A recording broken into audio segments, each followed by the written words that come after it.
Hey, what's going on, guys? Welcome to are we on 5 now? I believe it is episode 5 of Grovelore. Hi. I am today with DyllonKG, who is another Twitch streamer and someone who has been a huge inspiration to me during my journey, and I'm super excited to have him here today. What's up, Dyllon? Thank you. Just another day, it's with quarantine and content, the days blur together. I thought today was I was like, today's Saturday. No, but so just I'm not live today, but I've been up since 6 a.m. So that tells you where I'm at. Yeah. So yeah, I took a whole week off, and every day during that week, I looked at my phone and was like, oh my God, wait, what day is it? Am I supposed to go home? Do I interview Dyllon tomorrow? You messaged me about it, and I was like, oh, is that Friday? And then I thought yesterday was Friday, so I had like kind of a panic attack because I was like, oh, I have to cancel my stream now. Like, what is that? Oh, okay. Oh yeah, so I was freaking out a couple days too, and was like, wait, I was supposed to leave yesterday. Like, no, I'm okay. Yep, that's where we've been at. So I think most of the people who are here today should know who you are. I'm gonna say we've got a good amount of overlap. Everybody should know you, but just in case, do you want to give us a little heads up on who you are and what you do? Yeah. So my name's Dyllon. You can find me on twitch.tv/DyllonKG. I've been a content creator since I was like 17, so it's been a long 10 years. But I make Dead by Daylight content on Twitch and on YouTube, and I also make music on Spotify. I've put 2 singles out, and I have an EP coming out on July 1st. But above all of that, I'm a huge proponent for the conversation surrounding mental health. And I try to, in all facets of everything I kind of do, from music to Twitch to social media, I try to talk about my experiences with mental health, my lens, and try to kind of destigmatize that conversation. In a lot of ways, what's happened to me in my past very much has become my passion for my future. So, that's me, kind of in a nutshell, anyway. Awesome. So I've been a part of your community for a while, not the whole time, but for a while, and I know that you've done so much stuff in content creation. Before I was ever a part of the community, you were a Warframe guy, and then once I got, by the time that I was there, you were already big into heart support. I believe you had just gotten back from your hiatus. You were doing some art stuff. You did Patreon. You've done you've done so many different things. You were doing YouTube stuff, and now you're doing the Dead by Daylight and the music. So, what has been what has your journey looked like? Like, what has led you kind of to where you are right now? Man, I mean, the journey is like one of self-discovery and identity. If it, like, obviously going through like everything that I've tried to do, right? Like, toot my own horn, I'm a pretty artistic person. Like, I think that I can dip my toe in like 15 different things, with music, with like I did art streams, with YouTube, and so I feel like I can kind of dip into these multiple different mediums. And my biggest struggle has been, I'll have this like really heightened passion for something, and I'll go into it, and then that passion sort of dips off, and I try something else, and I try something else. So like stability has been not my friend for quite a while. But I started content creation doing skateboarding videos when I was 17. So I was making like crummy little skating videos, me and my friends in this little town. And that channel still exists today. But we would make crummy skate videos, fisheye lenses, and Windows Movie Maker, and put them up on YouTube or whatever. It eventually got to the point to where like I was 18, 19, I was still doing these videos, and that's how I learned how to edit, and that's how I learned kind of my style and the vulnerability, because actually those skate videos had a lot of like behind the scenes stuff that skate videos at the time didn't have. Yeah.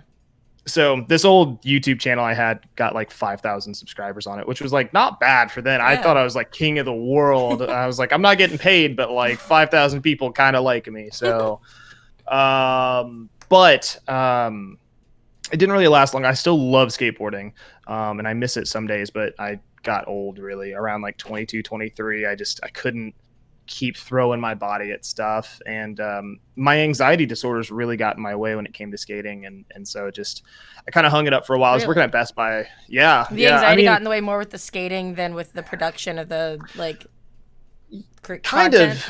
Yeah, there was this like big, because skateboarding is like commitment. Like to go for like a big trick, like if you're gonna, I don't know, backside flip like a 7 stair, it's like, okay, you got to commit to it. Like you got to catch it midair, land, no bailing, and I would spend 8 hours at a spot trying to get a clip, like literally a 15-second clip for like this, 2-minute montage.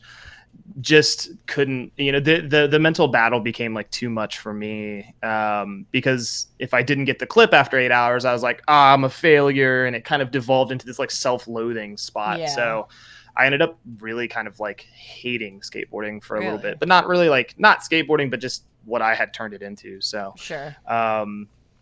Ended up kind of stepping back from it, and working at Best Buy, a friend of mine was like, hey, you like games, I like games, you know how to do YouTube, so let's do like game stuff. That's how I got involved in content creation at Best Buy. Another friend who was like, same job even. That's wild. Yeah, it was.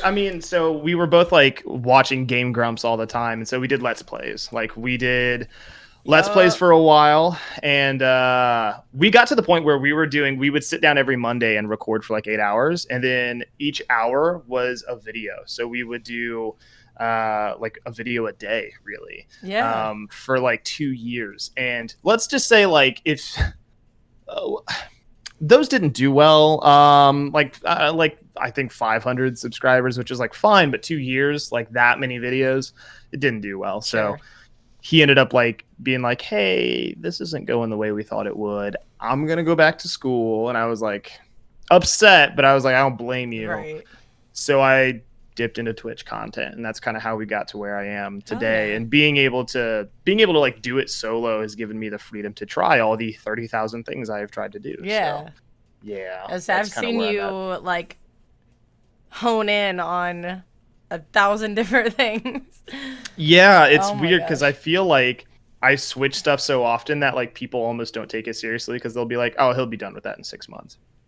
So I'm trying to like figure out discipline and figure out how to have some stuff that is just for me and for fun, and then the consistent stuff that I can not burn out on. And that's valid and that's fair. I even have like, when he started doing the music, I was like, oh, that'll probably stick. I can tell that he's really passionate about that and that he cares about that. But with the Dead by Daylight, I was kind of like, I don't know, he played Animal Crossing for 2 weeks. Like, yeah, I got so burnt out on Animal Crossing. I was like, so did I though. Man, I love single player games. You like made your overlays and everything Animal Crossing. And I've got these $2 alerts, whatever. It was, that's the thing with like Minecraft or Animal Crossing, any of those games where you're supposed to kind of make your own adventure. I'm like, just tell me what to do, So like Dead by Daylight's easy because I just play against, like, multiplayer is just easy, and there's always the variable of like you get, you lose real good and you're like, okay, let's run it back, let's do like 6 more, and so for me it fits my personality because I don't have to like think about like, oh, what's my adventure gonna be today? Like, I don't need homework. Like, just tell me my objectives and let me complete them. Yeah.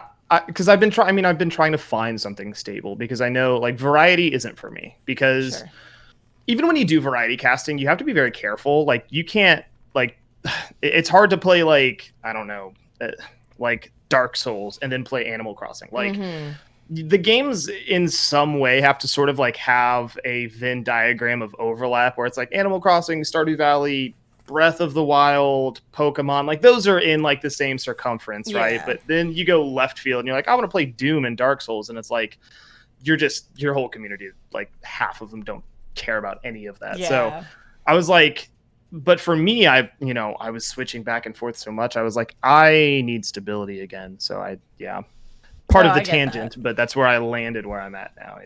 No, variety is hard. I used to be really big into being like, I do everything, and now I'm just like, nah, fuck it, give me like an adventure RPG, let's just fuck up some monsters and do a story. Exactly. It's just variety is like almost not, I don't know, it works for a lot of people.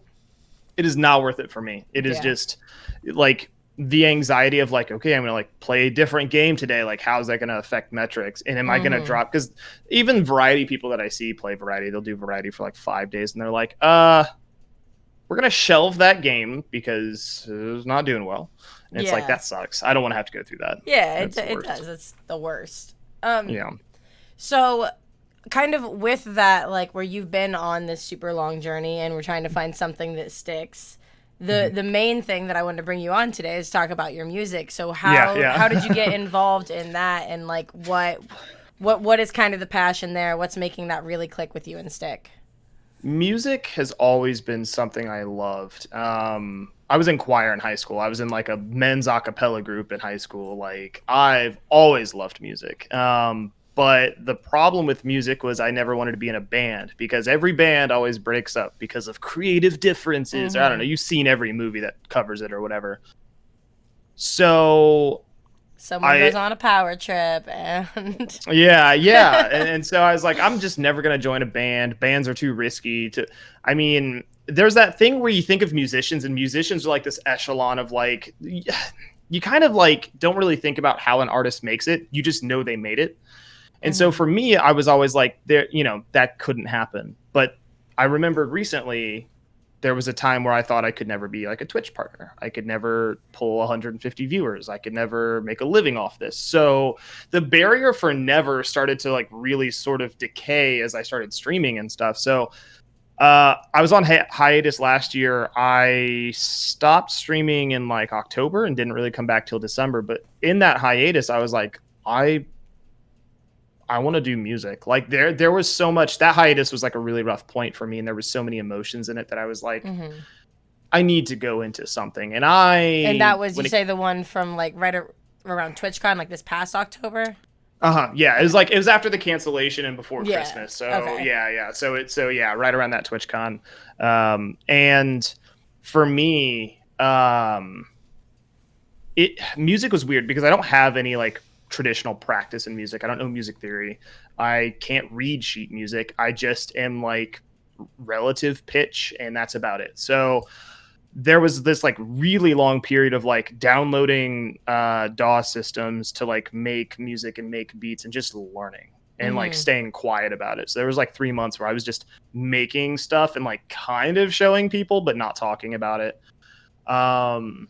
And I decided that I wanted to make an EP, and this EP was supposed to come out in May, but the more I hunkered down and started doing it, the more I was like, I realized how close to me all of the lyrics were, the emotions were, because I knew I wanted to do hip hop. Hip hop has always been a thing for me, starting with like probably like Linkin Park, which is like half and half, and then getting into, oh God, everybody listened to Eminem back in the day, and then getting, even as I got older, listening to more relevant rappers. And I just realized like hip hop to me was not lacking the emotionality, but like if you wanted to be a solo artist, you're either pop or you're hip hop. That's kind of it.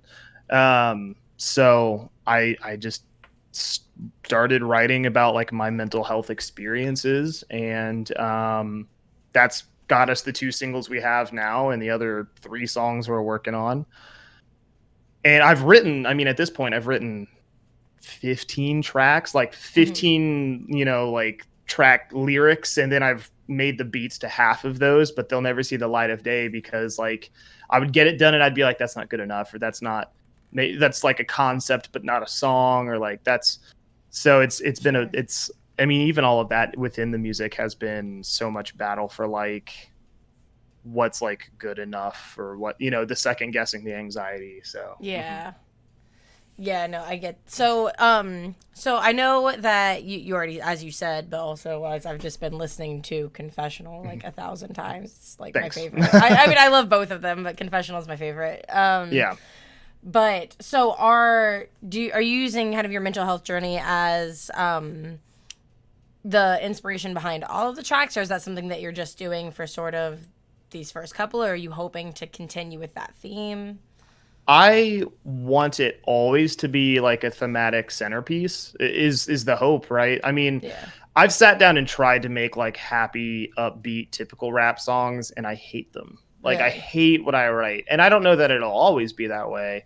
There may be some point in time where my view of the world changes and I end up like kind of just making whatever. Shifting, But yeah.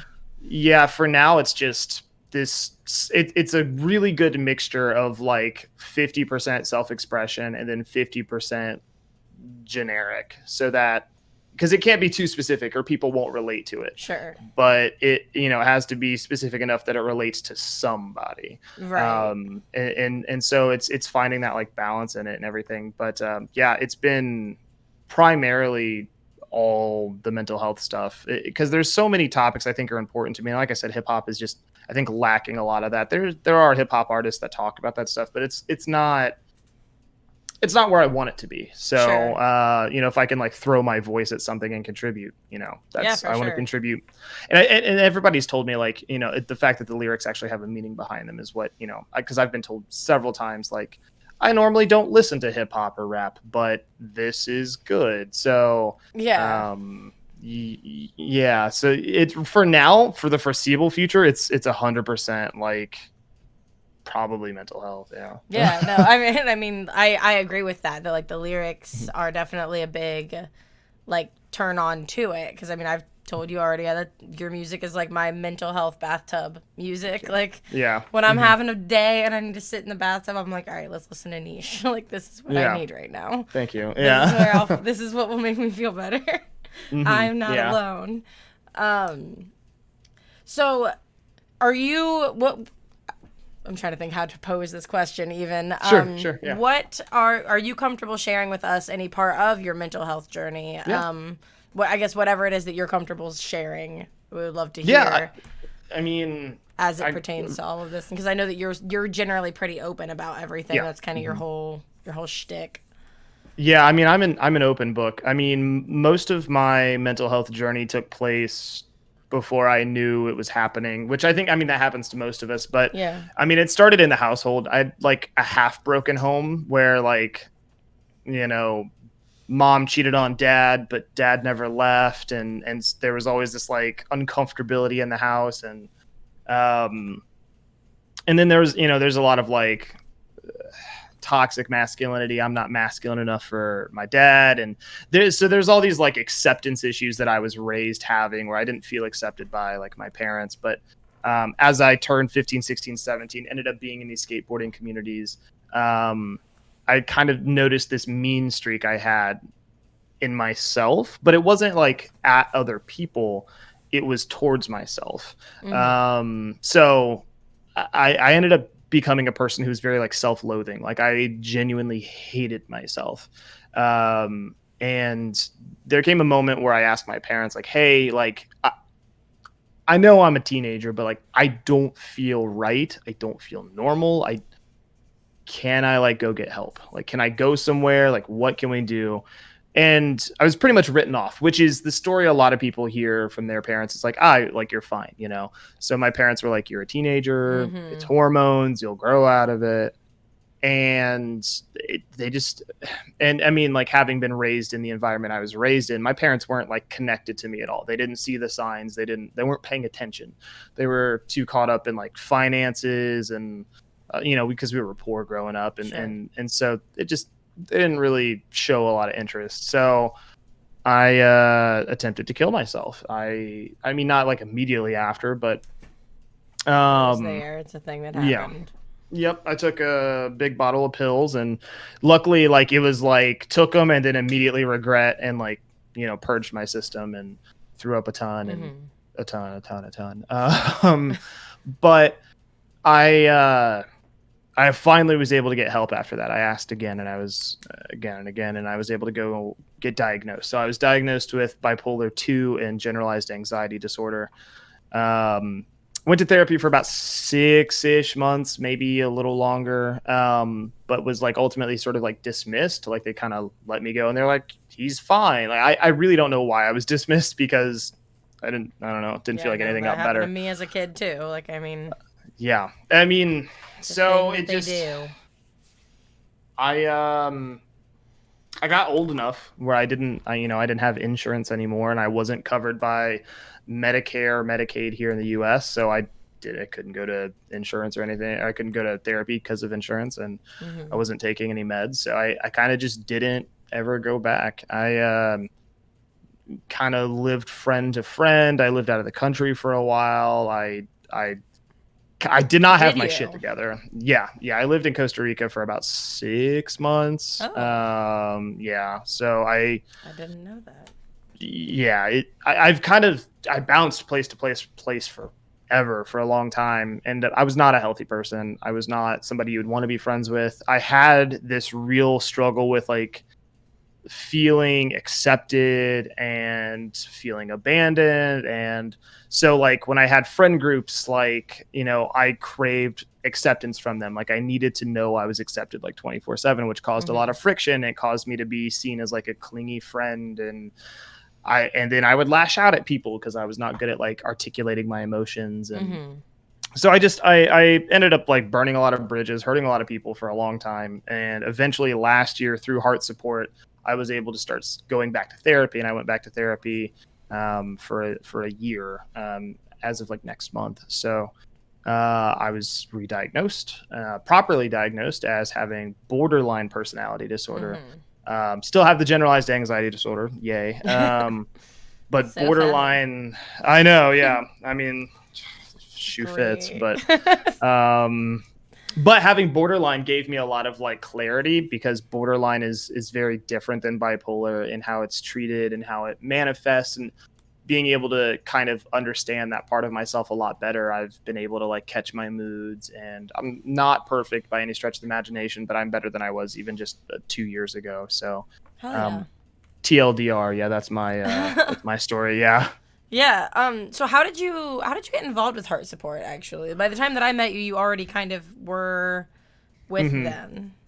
Yeah, I'm actually trying to think back now, and I kind of like, I don't remember how exactly it happened. I remember one day, I think it was just that Dan found me on Twitch playing Warframe. Yeah, and he reached out to me and was like, "Hey, we have this new thing we're doing on Twitch.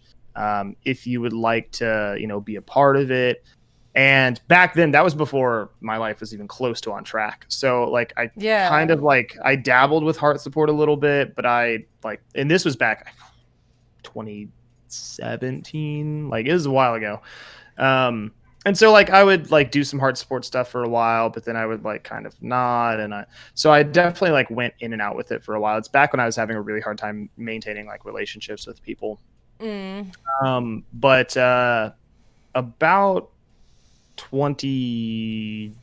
early 2019, late 2018, finally like started putting myself in a healthier position to maintain like a presence with them. And so for a long time, we would do a Heart Support topic off the wall every single stream. Yeah. Even back when I was playing Warframe, we would do that. Were you doing so we would take a break to do that. Yeah, we did. We did it. So, for like a I long said, time. I didn't meet you until after Warframe, and I just like know you've said. I've heard tale of like, oh well, I had gotten pretty toxic while I was playing Warframe or something. Like I thought I heard you say that, and so I didn't know if you were doing the mental health thing while you were doing Warframe or not. I didn't know if those things overlapped.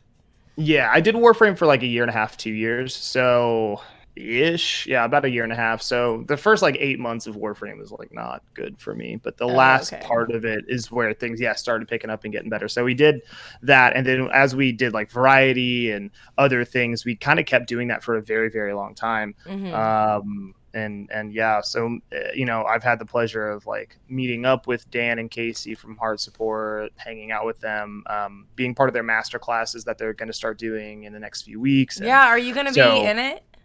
Yeah. Yes. Yeah, that is 100%. Yeah. Awesome. Yeah. John and I were talking about you a little bit when a lot of people were talking about whether I was going to do it or not. Yeah. So yeah, I will. Yeah, I'll be there. Awesome. I'm so excited. Yeah. Great. And I will see you next spring then too for the banquet thing. I mean, I'm kind of glad they moved it to next year instead of doing it this year. Yeah.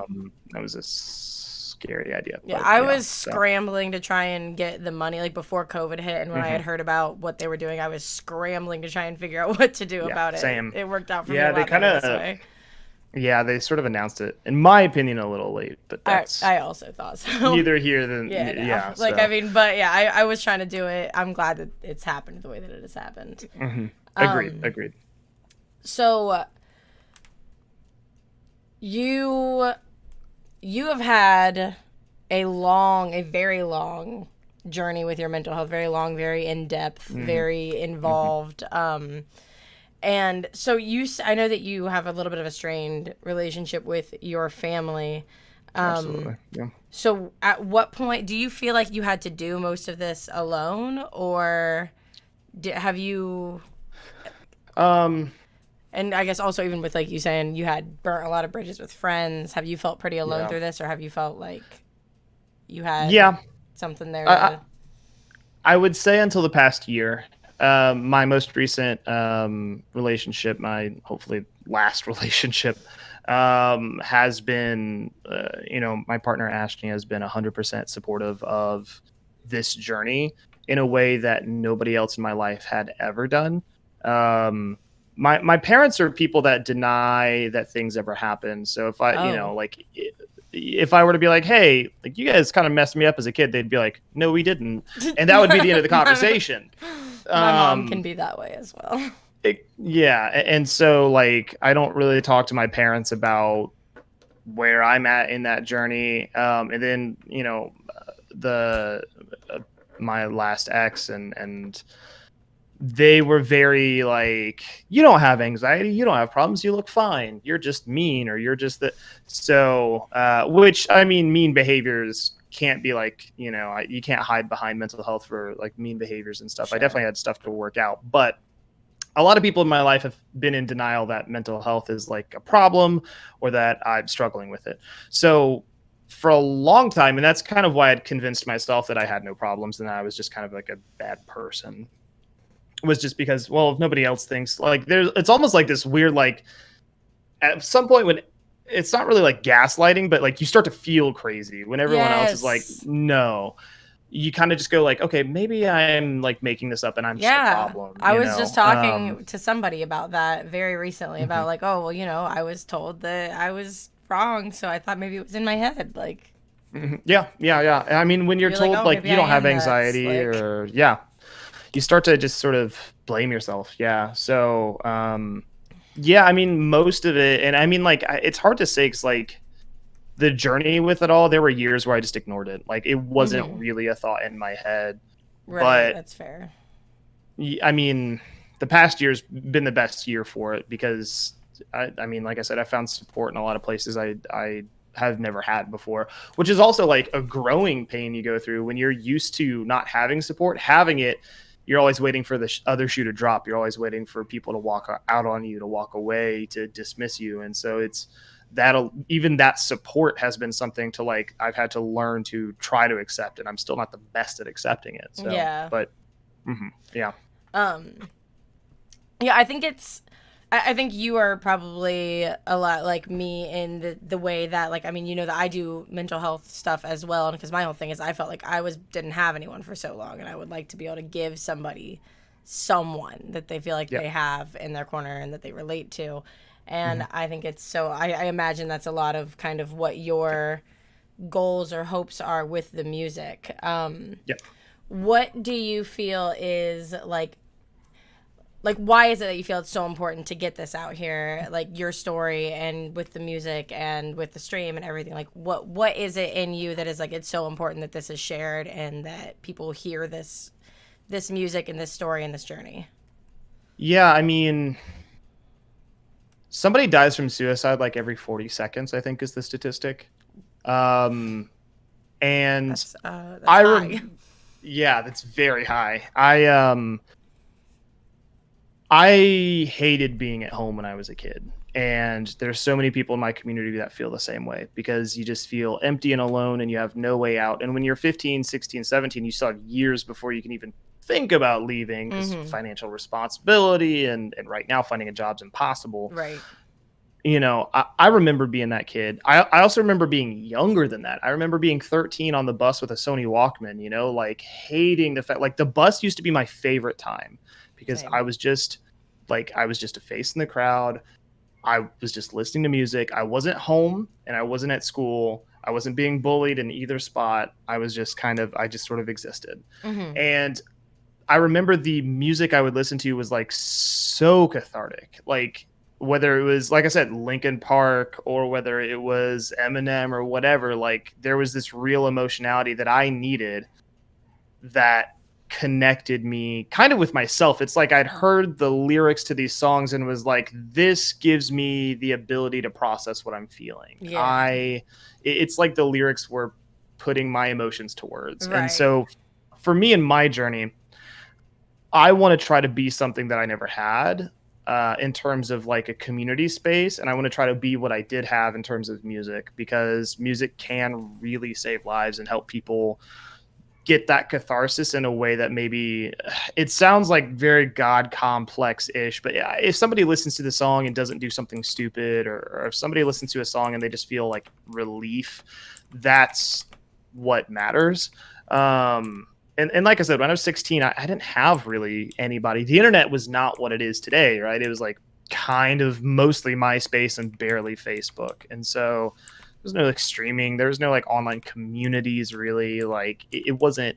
So if by being a streamer who is like, hey, how's your day? And I talk about my story and can empower somebody through my story to feel like they're not a freak, or feel like they're not alone in their story. Like if my story helps them feel empowered, that's at the end of the day, that's what it's really about. And so the music and the emotionality behind that is something that like helped me get through my days, and I hope that helps somebody at some point. And then like I said, it just, when it comes to the streaming and all that, it's just I want to be what I couldn't have had back then. So yeah, for sure.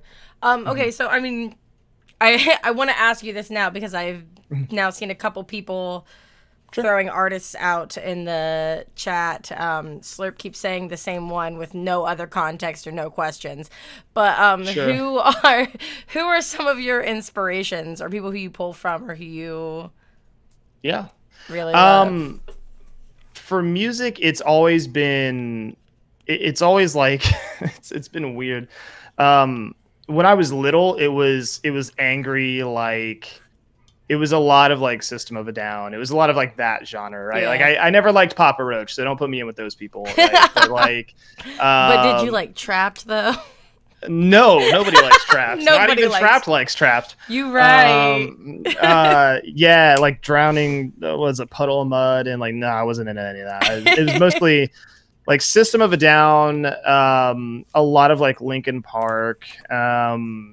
Those were like the big ones. When Halo 3 was big, I was kind of getting into Disturbed a little bit, and then luckily I got out of that area. But as I grew up, I started really getting into hip hop, and I started like really liking Eminem. I started listening to people like Logic. I started listening to people like Kendrick Lamar and J. Cole. And it sucks, but after Mac Miller passed is when I really got into Mac Miller and his music, especially his most recent album that released after he passed. This whole jazz, hip hop, lo-fi thing he did before he passed has been one of the biggest impacts for how I want to pursue my music in a unique and different way. But like I said, also people that are a little bit underground as well, like Ryan Caraveo, nobody knows him, Whit Lowry, nobody knows him. And then NF, which is like people know his song but don't know him. So these like really lyrical rappers that are about the lyricism and about what they're writing and about making change have been like probably the biggest impact. There's all kinds of different genres. I could talk about the country artists that I actually like because they're primarily country artists from the 90s, and but the biggest impacts on what I'm actually doing, it's probably them. Some of them are throwing out people. And I saw Blood Moon earlier asked if you were an Eazy-E fan, and then now I mean, like, said Immortal Technique. I don't know who Immortal even is. I will say like Eazy-E, like all those like old like 80s, like I respect them. It's not music you'll catch me just like throwing in the car. Like It's not gonna happen. Like if it's on, I'm like, hey, that's neat, that's cool, but like it's not. I'm not. Right, like you respect what they did for the genre, but Exactly. Like they made hip hop what thing. it was and has turned into, but like it's not like my chill vibes music for the night. It's not happening. Yeah. I get that.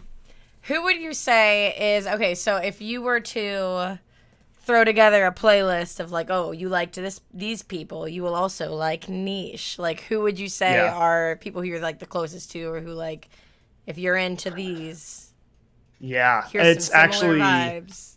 I'm hoping to eventually be grouped in this way. I would eventually like to be grouped in with like I said, Mac Miller, which is like a big ask. Like I don't, because like now I don't want to besmirch his name, but and then I think if you like NF, if you like Ryan Caraveo, that's kind of that vibe that I'm going for, which are people that are super unknown. I don't know who those people are except for Mac Miller.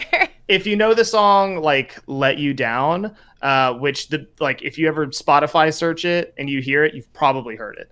But that was like the song that put NF on the map. It was like radio hit. But he's a white rapper that talks a lot about his OCD, that talks a lot about his mental health struggle, and it's super good. It's not like the music style that I want to pursue, but I have a feeling that people that love his subject matter will love my subject matter, right? Like that's the defining sort of tether. So yeah, and that's the kind of like if that is the kind of artist that is like heavily focused on lyricism anyway, then like even if it's not the same style, then those people are probably listening to it for the lyrics. Exactly, yeah. Because I found out recently a ton of people listen to music not for the lyrics sometimes, and that makes a lot more sense because today's hip hop does not care about lyrics. Yeah, that was one thing that when I was telling Slurp about, or when I was talking to him about this interview, he's like, I want to ask him what he thinks about modern rap and hip hop. Yeah. That's yeah. I mean, like modern rap it's fine. Somebody likes it. Somebody somewhere likes it. So cool. It's not for me, and I think it's very strange that like you can make this like weird song that blows up on TikTok and get a record label deal and be signed just based on like your TikTok followers. That stuff's very strange to me, but like it's all about record numbers and have you touched into TikTok at all? Is that a thing that you see yourself doing? No. I can't say. I'm in too many other places. I don't get TikTok. I get it. I just don't know like if I put a lot of effort into it, I think I could succeed there, but I don't know that I have like the mental capacity to juggle like Twitch, YouTube, music. Like that's where I want to keep my sphere right now. Because I end up like I do all my video editing, and like I said, I do all my streaming, and I make 90% of my music. So sure, I'm spent. Yeah, you don't want to bite off more than you can chew for sure. Yep. You don't want to like burn yourself out. Exactly. Slurp says, Dyllon, have you ever listened to Joe Budden's lesser known stuff? He gets very emotional and raps a lot about mental health as well as addiction. So I recently just kind of caught on to Joe Budden a little bit. I wouldn't actually know what the older stuff is versus the newer stuff, to be 1,000% honest. But even like in my experience, anything I've heard from him has actually been really good. I just haven't like done any deep diving.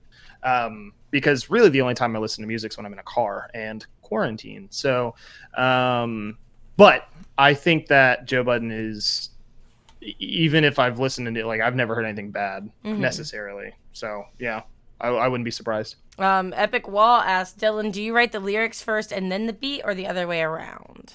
What does that process look like? God, finding that process was a nightmare. So it depends. It really depends. There are 2 tracks on the EP out of the 6 that I had other people do beats for, or I like purchased a license for a beat. Everything else, I wrote lyrics first. So I had like a basic BPM, so like a tempo or like a speed in mind, and then I would write lyrics to it. And I always start with the chorus, because if your chorus is shit, nothing else matters. Like, so starting with like the chorus and then making like, I would go into my DAW system, and because I use FL Studio. So I would go in and I would make the chorus section of the music. And then really once you have like all the 7-8 layers for a chorus, you can sort of strip the chorus down, and that's how you get the verse, and that's how you get the bridge, and you just kind of relayer stuff. So it's easier for me to write lyrics first, because I think the lyrics and the subject matter can determine the sound that I want. But for the 2 beats that I've recently like gotten from people that I'm going to work with, just for like time and mental energy. Sure. I was kind of like, I want these sorts of sounds, and I had like an idea for the lyrics, but I hadn't like fully fleshed it out yet, because to write a whole song and try to fit it to someone's beat is not a good idea in my opinion. Yeah. But usually I try to do like lyrics first to some degree, because that tone or that message, I think you got to find, you can't, it's hard to write about suicide and have like an upbeat trap sound, like you got to like, I don't know. do I want I've heard like a guitar? some people sing some big sad boy music with some real like. You can. And I think you can sneak messages past people that way. Yeah. It feels weird to me. So not for me, but yeah. Yeah. I've had certain songs that I have like loved for however long and been like, yeah, this is like my jam. And then I like really listen to it and I'm like, it's so sad. Yeah. I should stop dancing. This is not a song I can. Yeah. Now that I know it, I am sad. Yeah, exactly. I'm now upset. Yeah, it's happened a few times, and I think actually for me, like a lot of like Post Malone's stuff is kind of actually like that in my opinion. Yeah. Where there's, if I think about it or try to like add my meaning to it, I'm like, this stuff is like really catchy on the surface, but there's something going on. Sad. Yeah. Yeah. Oh yeah, that's. I mean, one of my favorite bands is the Front Bottoms, and they're like, it's usually pretty like bubbly and whatever, but like they all want to die, and that's very obvious. Yep. Yeah, there's always some like existential crisis that's like hidden. Oh yeah. They're like, this is a sad song about my grandma dying, and I'm like, oh, okay, good. There's this sort of like, I don't know. I'll write lyrics and I'll kind of recite them to Ashley with no music, and a lot of the times I'm like, get it? Because like, did you hear that pun? There's like 4 things going on there, and she's like, do you think that's too smart for people? Like, do you think they're going to hear it and never get the 3rd or 4th, like, weird pun that's in there? And I was like, I don't know. That's their problem. I love those, though. Like, you snuck a few of those into Confessional. Like, yeah. And so you snuck I always end up, like, into rewriting it sometimes. But, yeah. So, there's a song I'm putting out. You're right. I mean. The references, the puns, all of it. There's a song I'm putting out on the EP, and it's called Bluebirds. And it actually talks about like because it's about Twitter. Bluebird, get it done. Already a pun.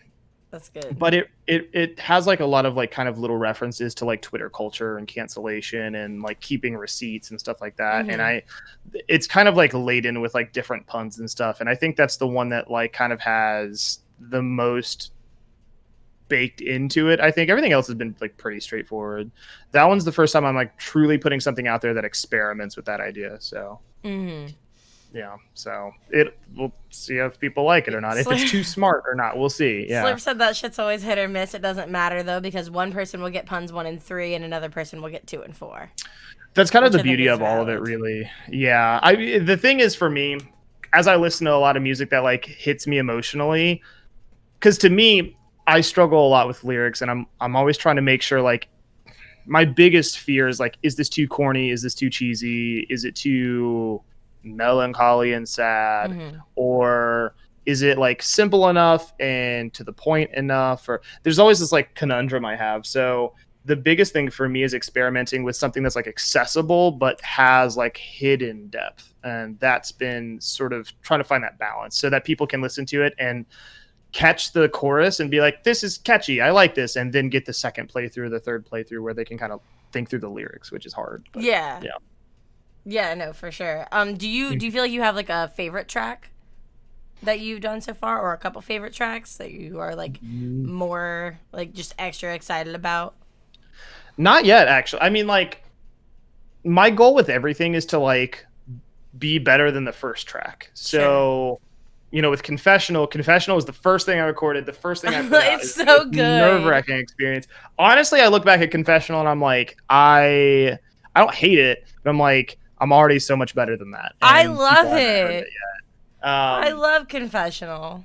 I appreciate it because I mean I love it too. I listen to it in the car all the time. I love that song. It's so good.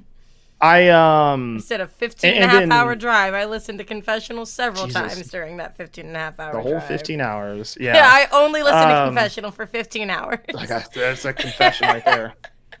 I think,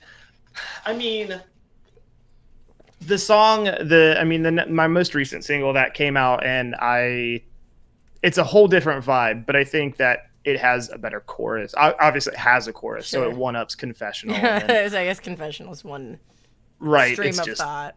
Yeah, everything. But and then Bluebirds, I like it too. I think every album or EP is going to have like Confessional 1, Confessional 2. Like, I think we'll always revisit that concept because I think it's just...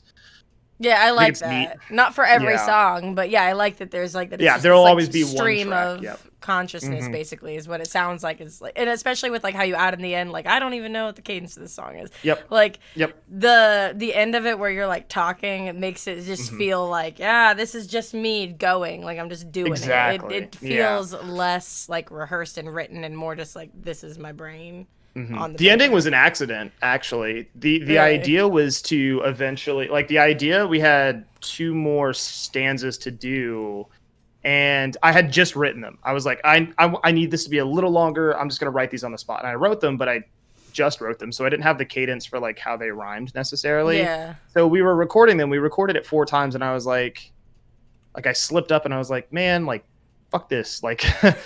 because the idea was I'm going to keep rapping and we're going to just like fade the volume out. So it just sounds like I rap into I just keep going forever. Yeah. But he was like, I messed up one time and I was like, I don't know, dude. And he was like, I like that. Like, do that. Like, just end it with this like human sort of feel. And that's how we sort of added like the cassette tape sounds. And we went back to that idea. But yeah, it was originally just supposed to be like kind of feeling like it never stopped. But people actually really liked the ending to that, which blew my mind because it was just a choice we made. Yeah, just like such a spur of the moment. Yeah, which like you said, accidental thing.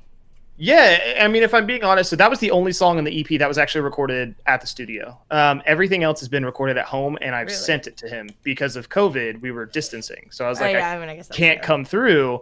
And so me recording at home, I'm overthinking all of it. So we never would have got the beautiful ending that we'd got had I recorded it here.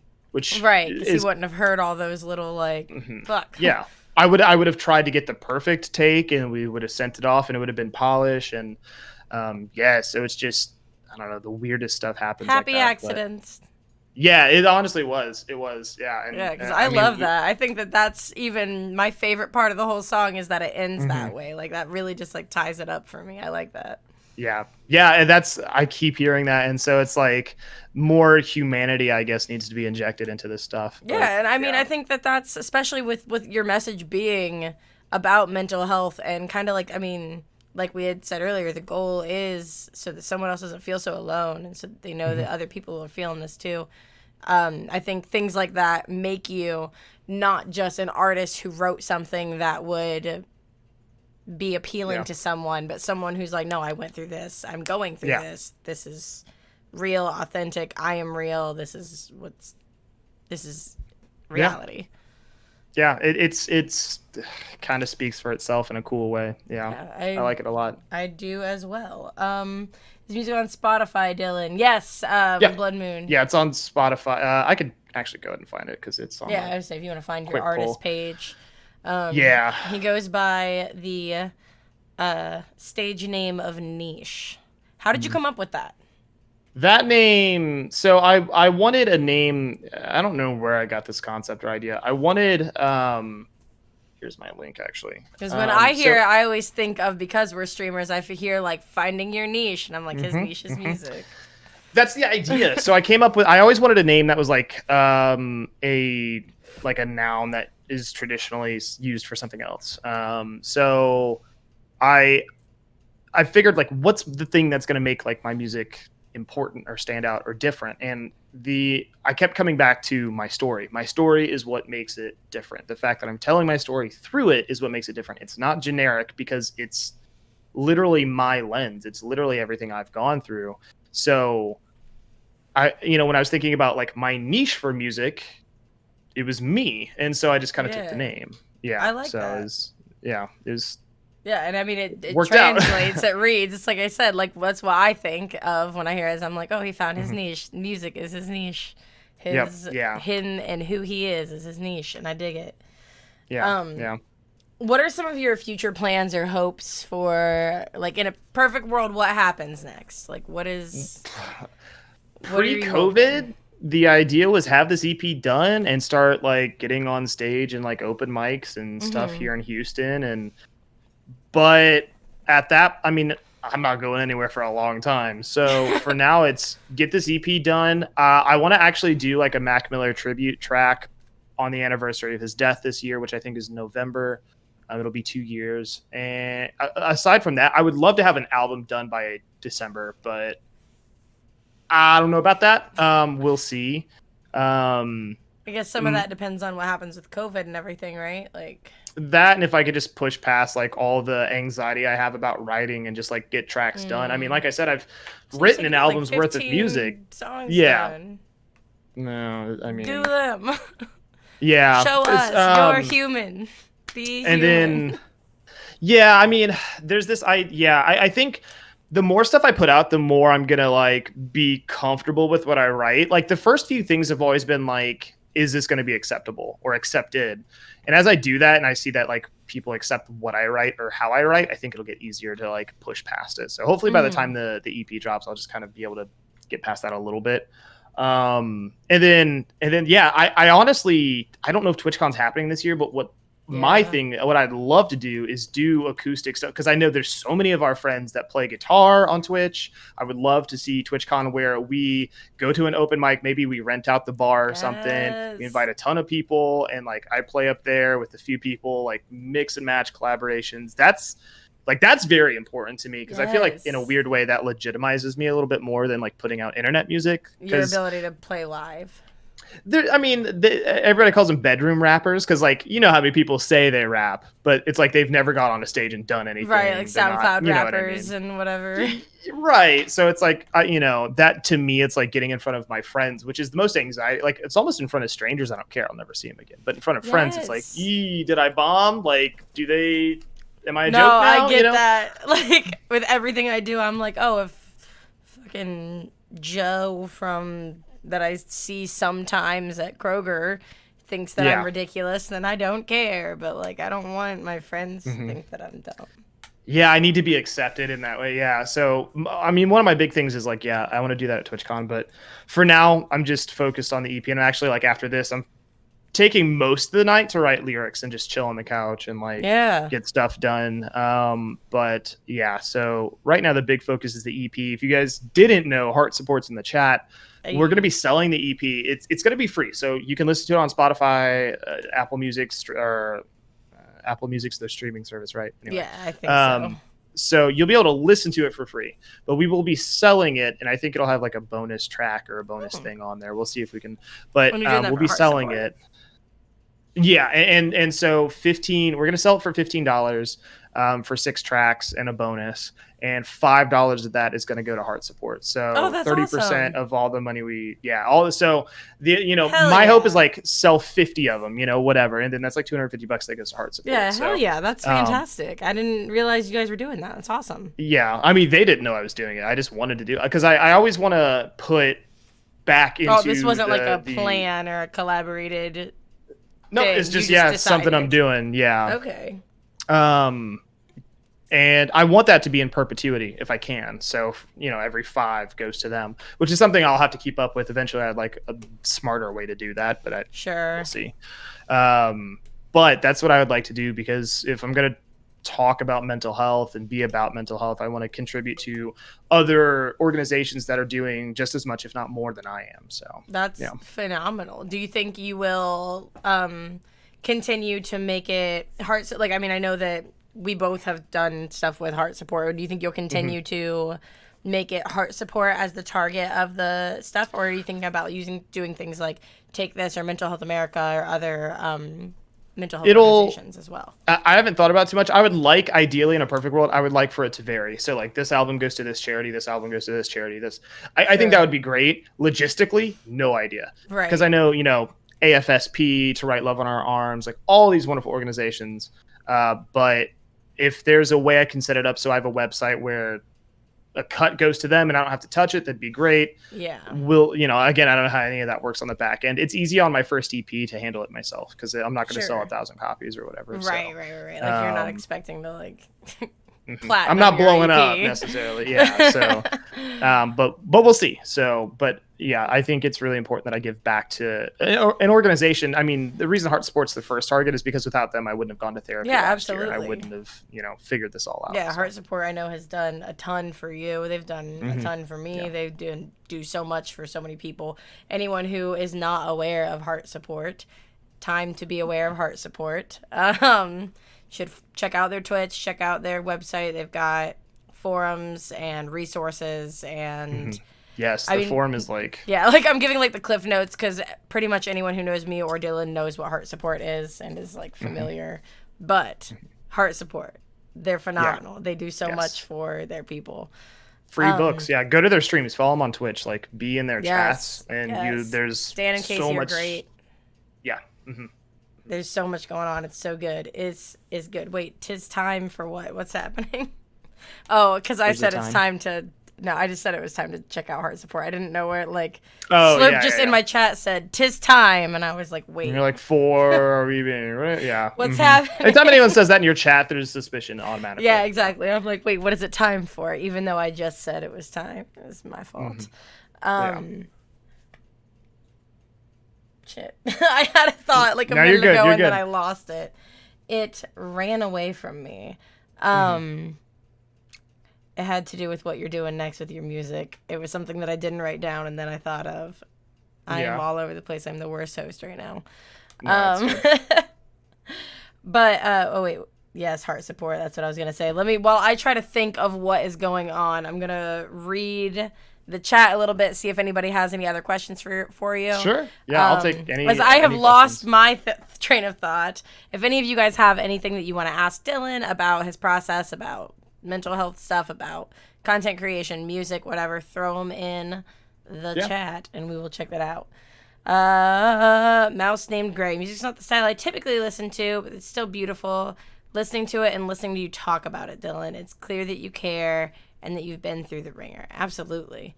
I appreciate that. Yeah. Oh, I remember what I was going to say. No, I don't. Never mind. Gone again.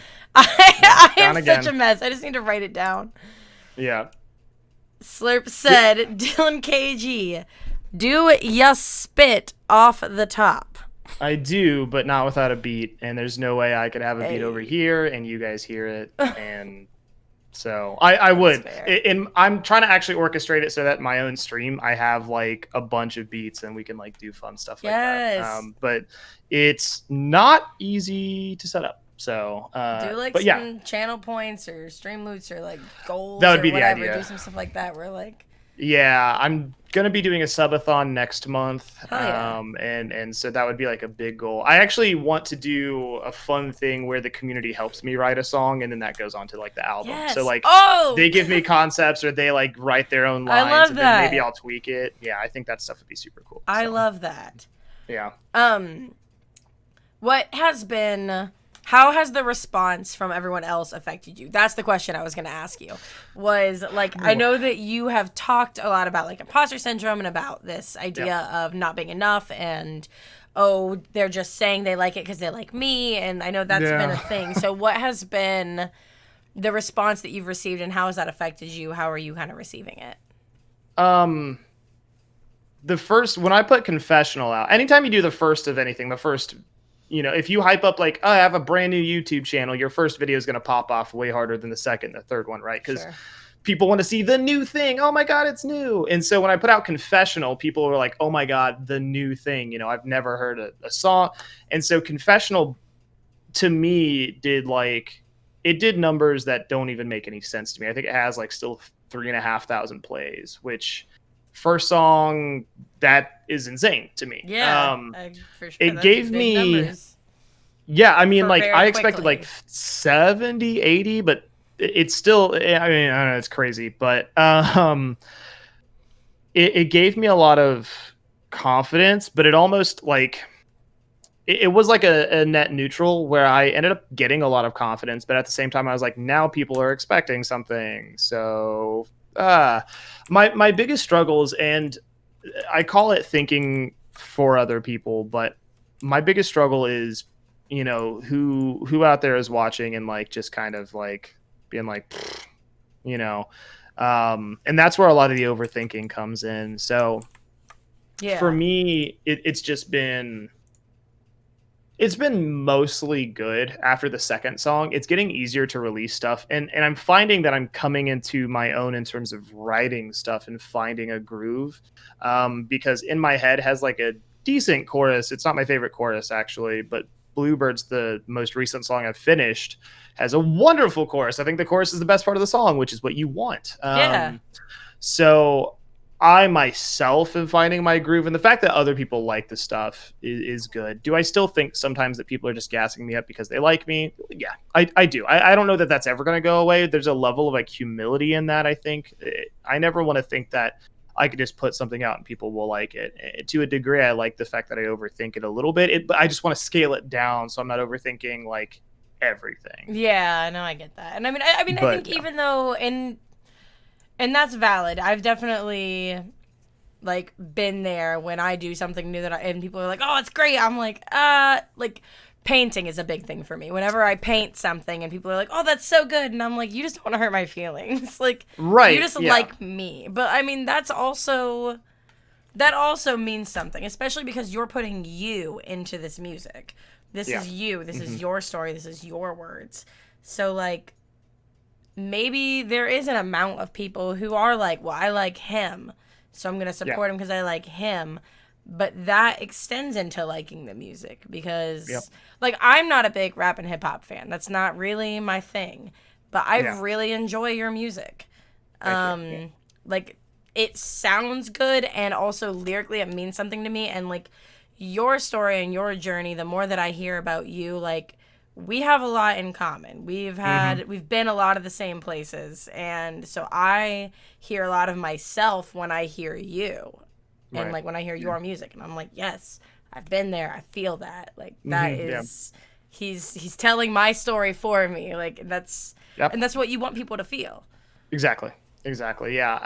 And to some degree, for a long time, I wanted to kind of think that I wasn't good at something. It's easier to like think that I'm not good at anything. That way I'm never disappointed. Right. So the minute you start to hear like people like something, like I might be like kind of okay at this, like, well, now I can stumble and fail because now I think something of myself. And so getting over that mountain of like almost wanting to not be good so that you're never really sad about it, you're never disappointed. Getting through that has been the hardest barrier. And I can blame it on people judging me or this or that, but it's comfortable to think I'm not good at stuff because I've thought it my whole life. And so, pushing through that and like making something has been just putting something out. I think that's all. I mean, all creators struggle with that. Like just putting the thing out. So deciding it's good enough. I'm a total perfectionist. If I make like a video or something that's not live, then I stress about it. I feel like you probably are the same as me in that regard. Like, is it good enough? Is it okay? 100%. Epic actually, I guess he went and looked it up. He said Confessional has 3,662 listens. He said I might be 50 of them. I might be 100 or accurate. More of them, Epic, so don't worry. It's a good percentage. Yeah, I mean, when it comes down to it, it's just there's no like perfect, because to me, like whatever perfect means to me, like somebody could listen to it and find a flaw that they don't have a preference for. Like one thing I've tried to convince myself of, and it's hard, but perfectionism perfect only exists in the mind of somebody who perceives it that way, right? So it's the eye of the beholder. For sure. So I can make something that I deem to be perfect and it's not going to be perfect for like the majority of people. And for me, it's been 1,000% like I'll hate something about a song and I'll rewrite it and I'll rewrite it and I'll rewrite it. It never gets there. So, and I've had moments in Confessional where I'm like, I hate that lyric. It like the way it flows does not make any sense. Like it kind of, and people are like, I really like that lyric, and I'm like, okay, whatever, I give up. Like, I mean, I don't know what y'all want. It's like you said, a lot. It's eye of the beholder. A lot of that is just in you. Some of my favorite songs that are like millions of listens from these super popular bands. Some of my favorite songs I'll listen to and I'll be like, that's a stupid lyric. Like there will be like one little like sentence in the song that I'm like, that was dumb. Don't say that. Yeah. Or like, you can't rhyme a word with itself. Like, stop doing it. Like, and those are songs that I still love. Like, there are lyrics that I think are not great in some of those songs, but I still love them. I still listen to them all the time, and so do millions of other people. So I think you can only be so hard on yourself about it. Right. Because like you said, nothing's perfect.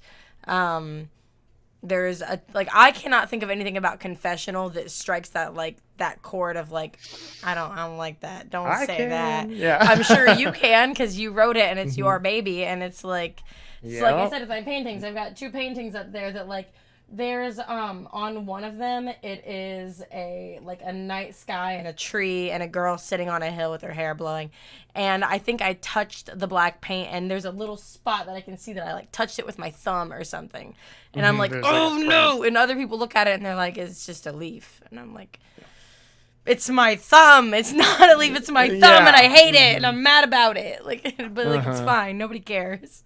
Like we see like all of it. Yeah, right. It's weird. A couple things from chat. Christian Photography Elite said, we talked a bit about metal music over on your channel a while back, Dylan. Is that something you draw inspiration from in your own music, or just something you enjoy to listen to once in a blue moon? Yeah, oh my god. Metal music is the music that really opened me up to emotionality. Like, you can hate metal music, but there's no, like, people have this idea that it's like, it's always death metal, Satan, and hatred. But so much of metal music is coping with like severe, difficult emotionality. And some of my very closest friends are in or were in metal bands that were very successful. And I've been able to pick their brains about their lyric writing processes and things like that. And there's no doubt that like the metaphors used in metal music, the just like the imagery that metal like can invoke if you just read the lyrics, even if you don't listen to it, it's 1,000% an inspiration. Yeah. So it's almost like I'm taking that and trying to bring it to hip hop. In my head, that's how I process it. 1,000%. I get that. And that actually, the way that was talked about totally transitions well into the next thing I was going to say, because also, like, so one of my other favorite bands is Beartooth. I see them every time they come around. Caleb Shomo struggled with addiction really bad, and that's in every single Beartooth track is something about addiction. And I mean, I've got lyrics tattooed on my arm. A lot of the, like, I've never struggled with addiction, but it's kind of earlier how you were talking about how, like, it can't be too specific because people still need to be able to relate to it, but it needs to be specific enough so that people can relate to it. The song In Between, I took some of those lyrics where he was talking about his, like, struggle with addiction, and I was like, well, that applies to me with my bipolar and getting medicated and not knowing who I am in the in-between. And, like, I find a lot of catharsis in listening to those songs that are really sad or really intense or about a fall from grace, or that are not necessarily about something that's super happy. And that mouse named Gray had said earlier up in the chat, and I had just put it in here, he said, for example, since he brought them up, my family considers bands like Disturbed angry music because it makes them feel angry. But for me in particular, it helps me get over being angry. And that's kind of when I had said earlier about the Front Bottoms being one of my favorites. There was an ex-boyfriend of mine and a couple of his friends used to say that was just like, you only listen to the Front Bottoms if you're really depressed because it makes you sad and you cannot listen to it when you're happy. But I was like, I don't know. Puts me in a good mood when I'm neutral, even just to know that I'm not alone. Like, what are your feelings on sad or angry music? I mean, isn't that what metal is like stereotyped as? And even like I call it like baby metal because people consider like Disturbed and stuff like that like very hardcore, but then there's this whole other like hardcore. But like anything that comes off as like potentially aggressive to one's ears, like people call it angry music. It doesn't matter what genre it really is. But the point of angry music isn't, I mean, some of it, I mean, there are some like more aggressive music that incites like violence or that like, but like for the majority of it, so much of it is about, you know, emotionality. Metal is like 100%. There's certain sects of metal for sure that it is like not great, like Cannibal Corpse. There's a band called Cattle Decapitation. Like that stuff is like, that's a whole like weird side of metal that I stay away from, because like I don't need that in my life. But you know, Disturbed and there is so much Disturbed that I still like in my mind can think about, got me through so much. So yeah, I mean, I want to say I don't know if Prayer was a Disturbed song. I think it's Prayer, but that song to me was on a repeat for a very long time, and my parents hated it. But that song to me, there's just something about the emotionality of that song. I think Linkin Park sounds, you know, if you think like Linkin Park, Numb, like very like yelly sort of song, but that reminds me of my broken relationship with my dad. So all of this music, music is something different for everybody. But I think it's not about inciting anger all of the time. I think it's about identifying yourself in the music. Yeah. 100%. Yeah. And I mean, I always say, I think it's really important that we are aware of ourselves, and that we're like aware of our own minds and our emotions and our feelings, and that we know kind of who we are and what we're feeling. And I personally think that that's angry or sad music helps us even to do that, to say like, yes, okay, I acknowledge, I feel that way. This is angry. I'm also angry. I feel that. Now what do I do? You understand it. I understand it. Now where are we going? I wanted to just address Ashley because she said, WTF, the Front Bottoms are super happy music, unless I think they're a totally different band.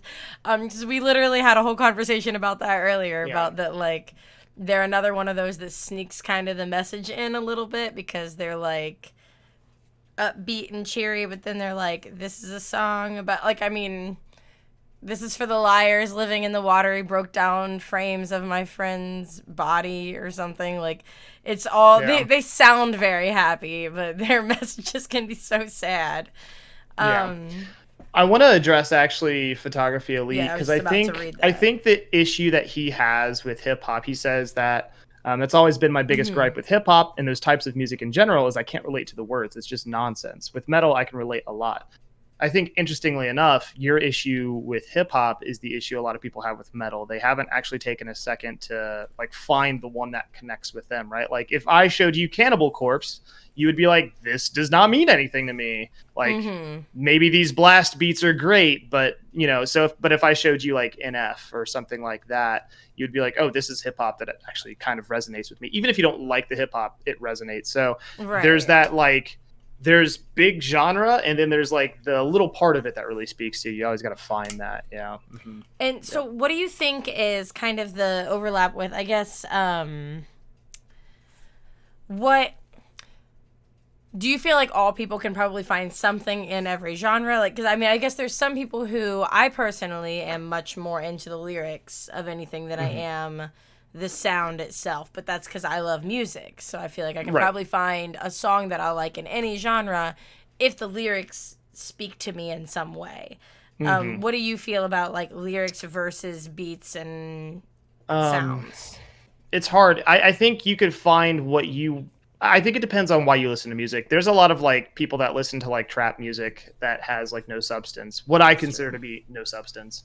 And they probably won't like any type of metal at all. Like, I don't know why for me, I like lyrics. I could find that lyricism in any genre. Like I can, even in like country if I want to, you know? Yeah. So lyricism to me is like the most important thing, but obviously if a beat isn't good or catchy or weird or unique, that lyricism gets like thrown off sometimes. But there are some songs where the lyricism is so good that the beat can be super simple. So, but to me, lyrics are important because I listen to music to feel cathartic or to feel something.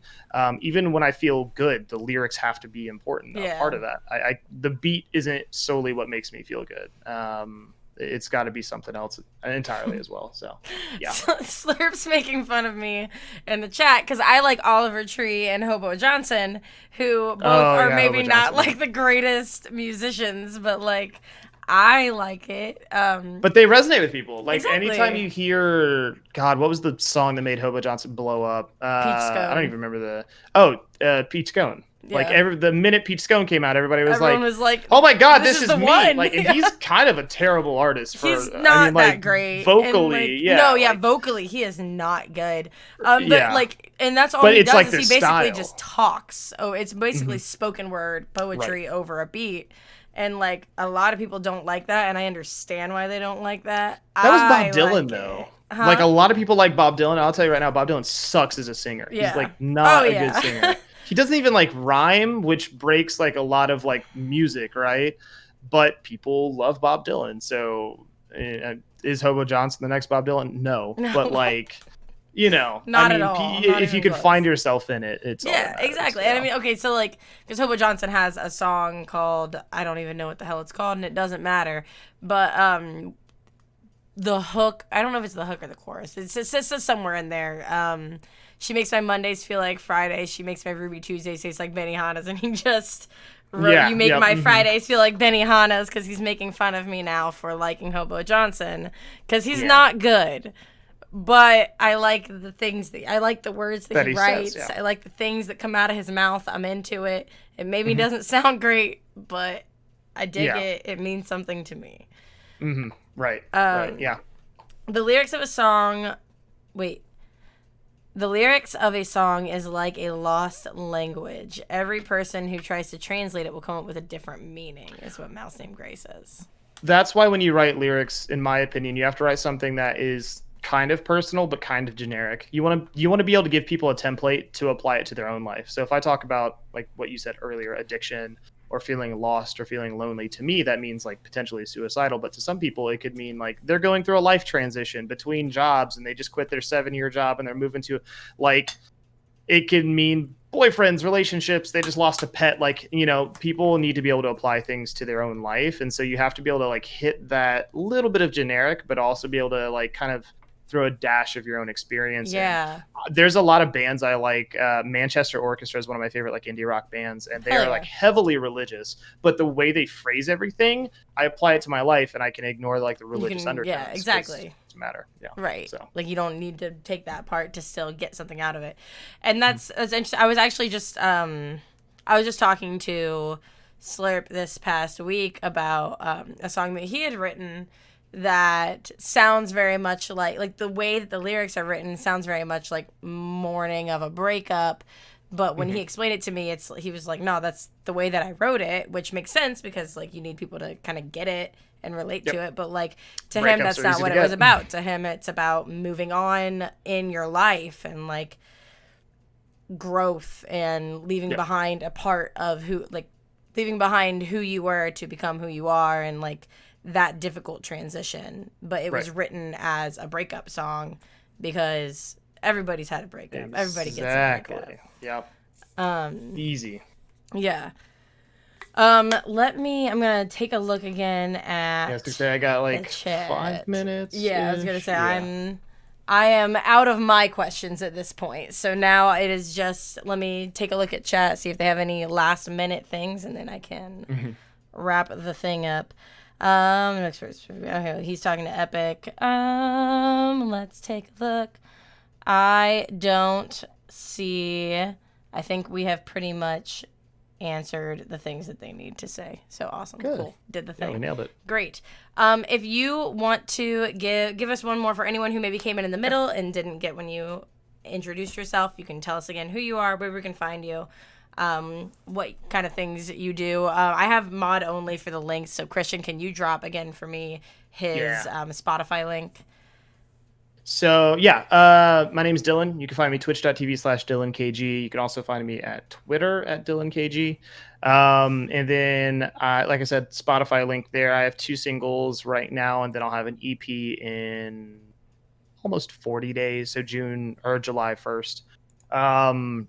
Yeah, I'm like I said, big mental health advocate. On Twitch, you'll find me playing a lot of Dead by Daylight, but that doesn't mean that we don't have like very important, pertinent conversations simultaneously.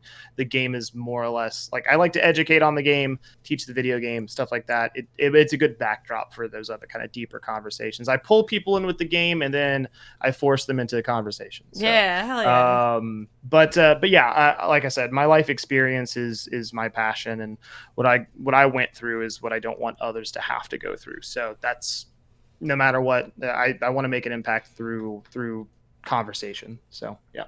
Awesome. Yeah, pretty much I definitely recommend anybody checking him out. If you guys enjoy this stream, if you guys like me, if you like what I do, you will love Dyllon. Like I said, he's a huge inspiration for me. I have taken a lot of my language and the way that I talk to you guys about mental health from watching Dyllon and learning from him. So you guys will, again, if you like me, you will love him. Definitely go check the dude out. Dyllon, thank you so much for hanging out with us today and giving us your time and sharing your story. It means a lot. Thank you. Yeah. Thanks for having me. And then, everybody just drink a glass of water. Absolutely. Like, take care of your physical bodies because your mental health doesn't get better if you don't. Yes. Thank you guys again so much for being here. I've got some really cool stuff coming up for Grovelore. Next Friday I will be off, or I'll be streaming, but it won't be Grovelore because it's my birthday, and I'll be doing a birthday event. The Friday after that, I will be interviewing Adam Kokesh, who is a libertarian candidate for President of the United States.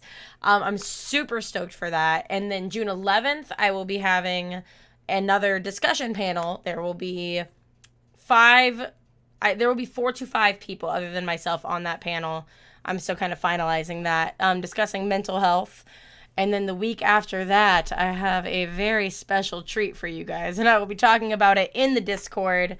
That is how you can learn how to be a part of my June 19th episode of Grovelore with a very special, lovely guest that I'm excited for you guys to meet.